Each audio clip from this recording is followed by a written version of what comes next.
বিসমিল্লাহির রহমানির রহিম। আসসালামু আলাইকুম। আমি নতুন একটা ভিডিও নিয়ে চলে আসলাম আপনাদের সামনে।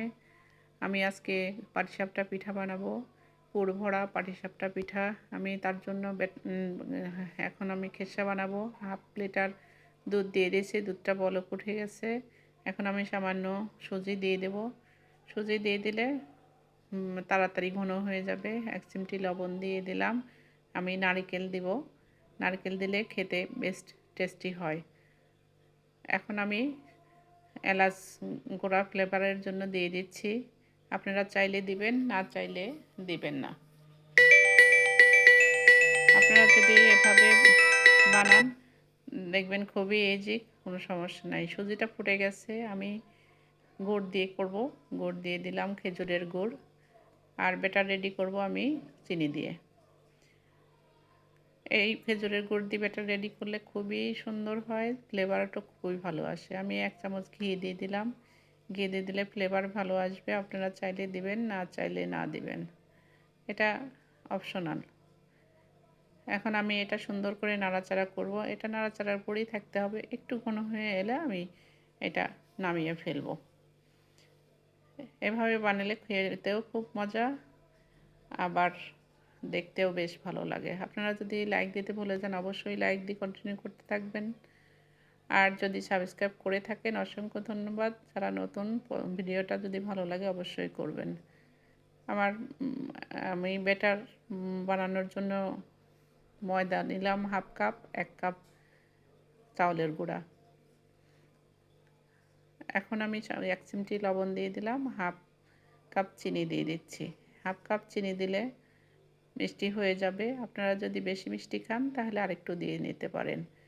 এটাতে যেহেতু পুরের মধ্যে মিষ্টি আছে, আমি ব্যাটারটা রেডি করে ফিরে আসলাম। বেশি পাতলাও না, বেশি ঘনও না। 10 মিনিটের জন্য আমি রেস্টে রেখে দেব। এরপরে আমি ফিরে আসছি 10 মিনিট পরে। এখন আমি 2-3 চামচ ব্যাটার নিয়ে ফুড কালার মিশিয়ে নেব।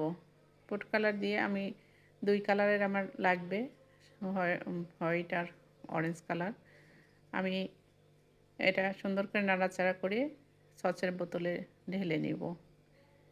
সসের বোতলে নিলে এটা দিতে ভালো, খুব তাড়াতাড়ি হবে। এর জন্য আমি সসের বোতলেই নিয়ে নিলাম।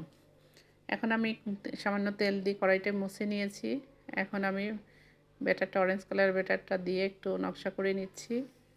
এটা যে যেভাবে নকশা করেন সেইভাবে করে নিতে পারেন, এটা কোনো ব্যাপার না। আমি এটা দিয়ে এখন সামান্য কিছুক্ষণের জন্য ঢেকে রেখে দেব। এরপরে সিদ্ধ হয়ে গেলে আমি ভিতরের পুরটা দিয়ে দেব।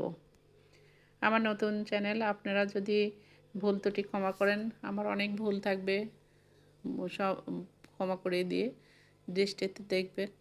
আমি ভিতরের পুরটা দিয়ে দিলাম, এখন জড়ায় উঠা ফেলবো। এইভাবে আমি দুটা করে দেখাচ্ছি, আপনারা ইজিভাবে এটা করতে পারবেন।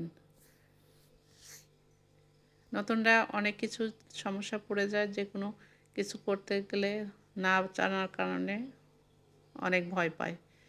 তা আমি খুব সহজভাবে করে দেখালাম। এটা পিঠার মধ্যে সবচেয়ে সহজ পিঠা এটা।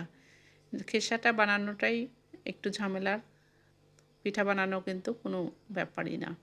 এটা দেওয়া আর তোলা, এইভাবে বানালে আপনারা খুব সহজেই বানাতে পারবেন। আমি খুব সহজ সিম্পলভাবে করে দেখালাম।